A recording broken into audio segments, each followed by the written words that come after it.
Good afternoon to you all.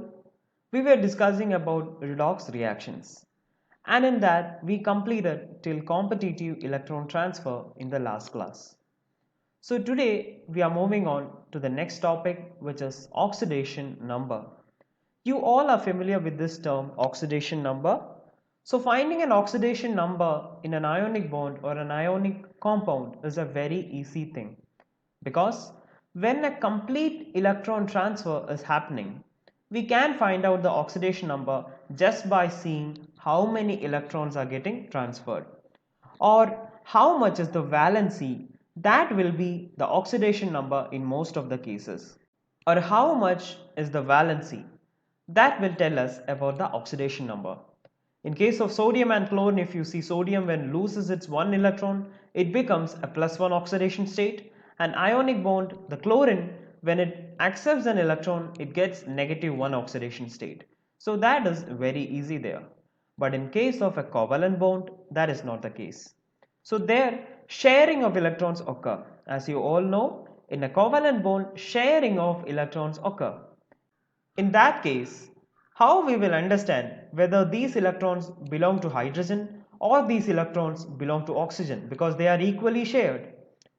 So this case we cannot tell the oxidation number also. In case of ionic bond, a complete transfer of electrons was occurring.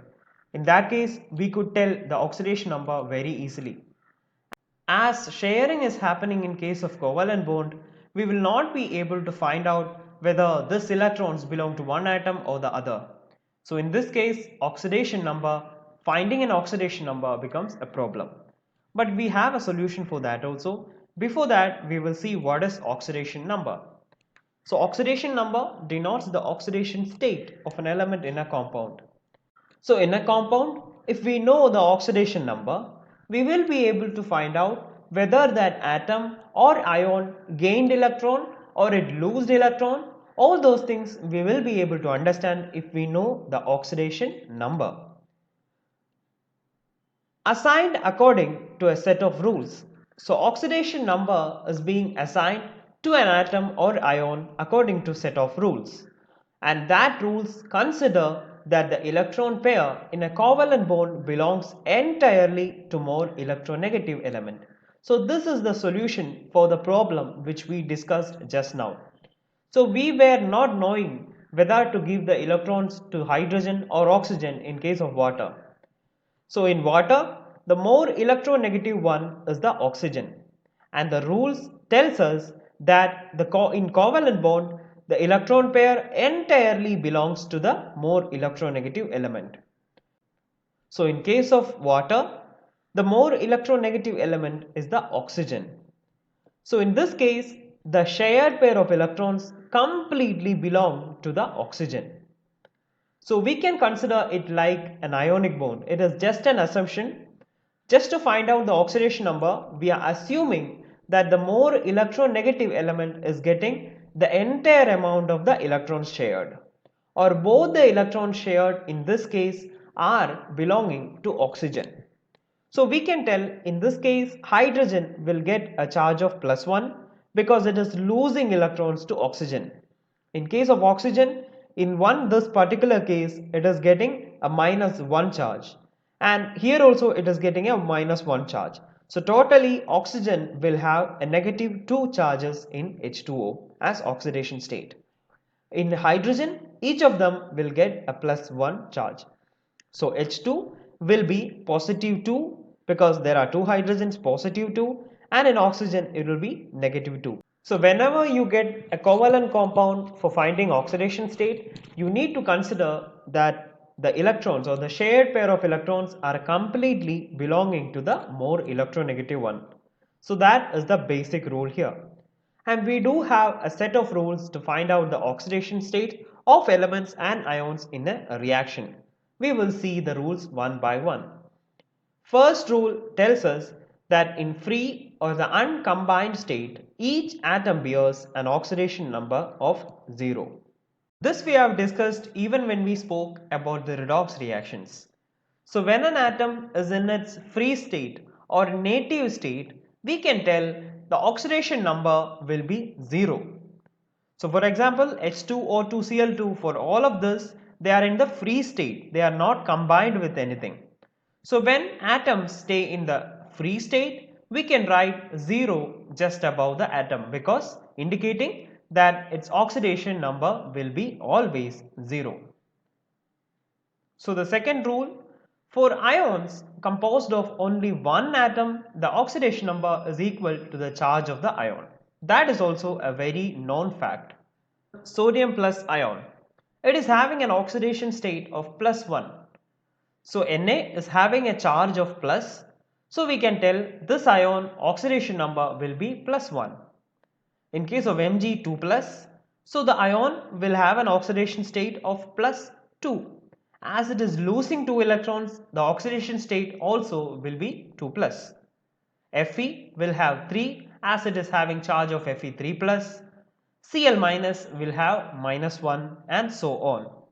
Moving on to the third rule, the algebraic sum of oxidation number of all the atoms in a compound must be 0. Or we can tell sum of oxidation number in a compound must be 0. So that is the fact. So again, sum of oxidation numbers in a compound must be 0. That much you remember and keep. So if we consider a compound, all the oxidation states of that compound should have a sum of 0. For example, hydrogen will have plus 1 charge. So 4 hydrogens will have a charge of plus 4. So to compensate that plus 4, carbon should have a charge of minus 4, so that the sum of both of this will become 0. That's what we tell here. So in a compound, sum of the oxidation states should be 0. For that, if hydrogen is having plus 4 charge, carbon should have negative 4, so that the sum of this will become 0. In case of H2O, we have discussed this. So oxygen was having negative 2. So as it is a covalent compound, we are considering in both cases the electron negative atom will get the electrons.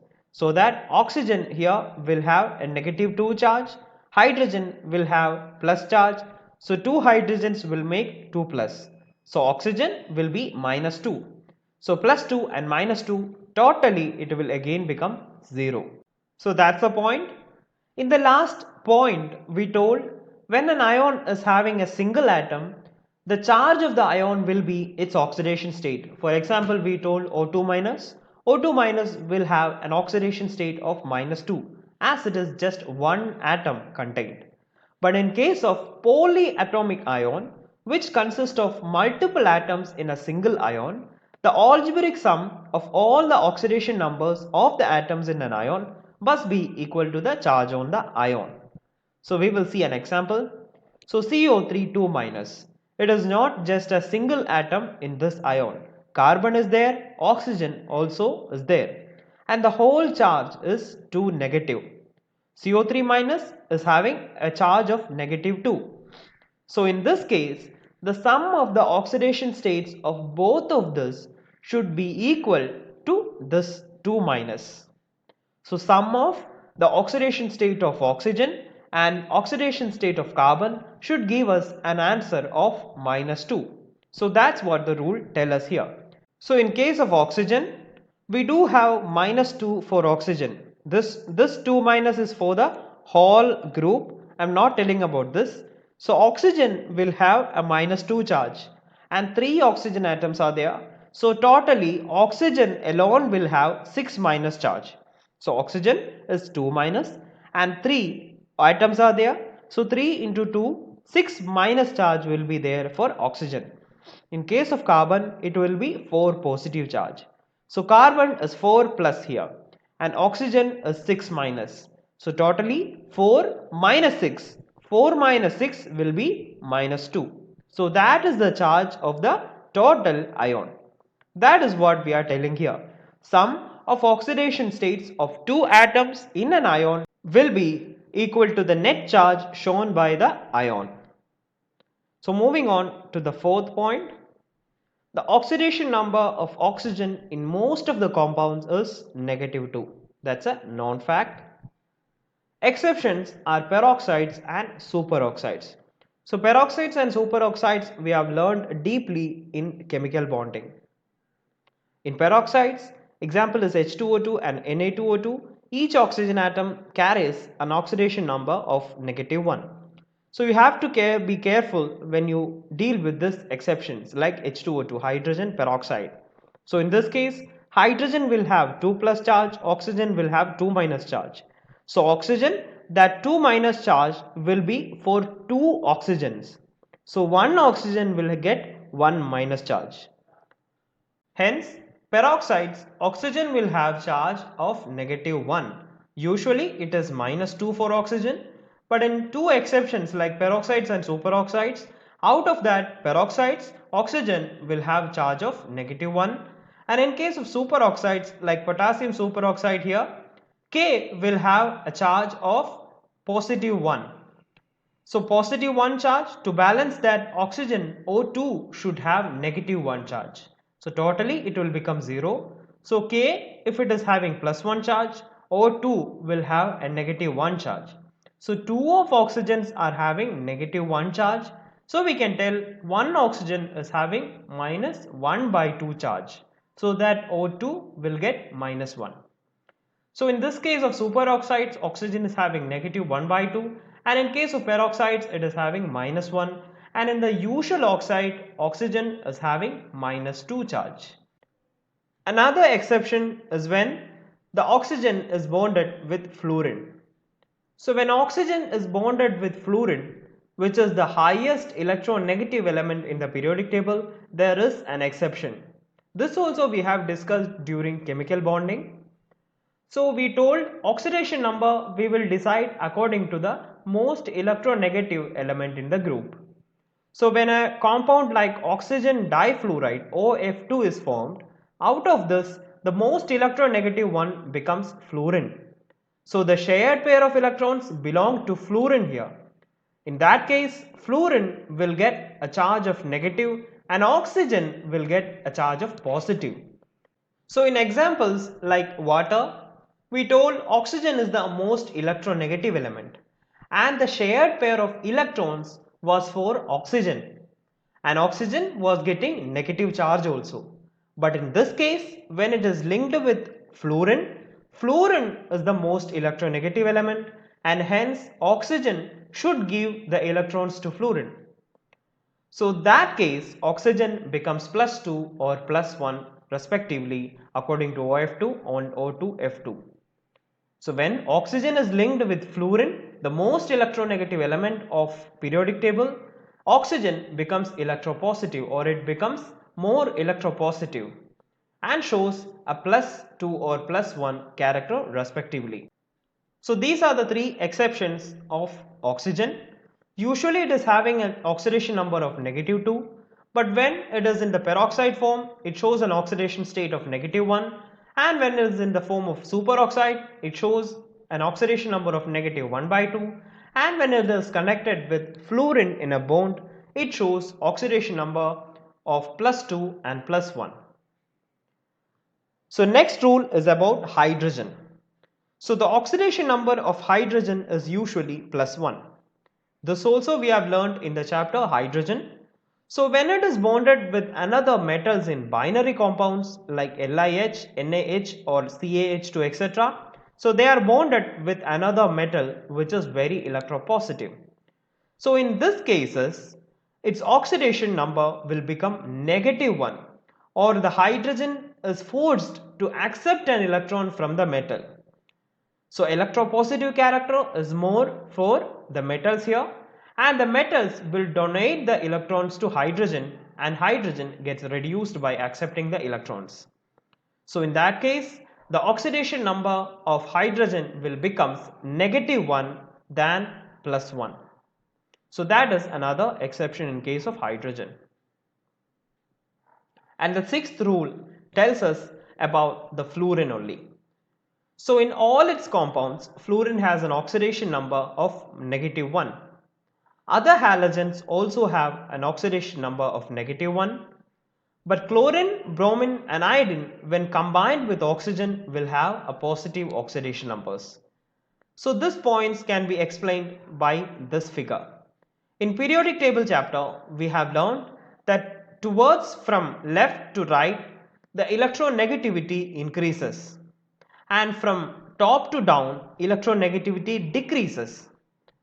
So we can tell fluorine is the compound element which is having the most electronegative character, which will come here, and these are the noble gases, we don't have to consider that. So fluorine is having the most electronegative character, and the other elements of the same group like chlorine, bromine, iodine, etc. also will have a high electronegativity, and they show -1 oxidation state.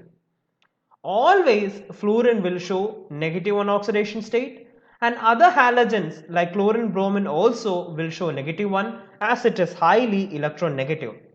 But only when chlorine, bromine and iodine, which are connected with oxygen which is there in this place, then only this will have a positive characteristic, because oxygen is more electronegative than these elements. So our common rule about oxidation state is that the one with more electronegativity will get negative oxidation state or will get the electrons.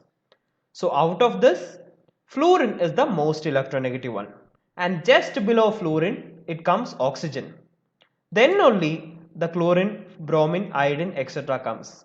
So the maximum electronegativity is flow of fluorine, then comes oxygen. So when chlorine, bromine, iodine, etc. they combine with any other elements, it shows negative oxidation state as they are electronegative. But when they combine with oxygen, which is very electronegative than these, will show a positive characteristics.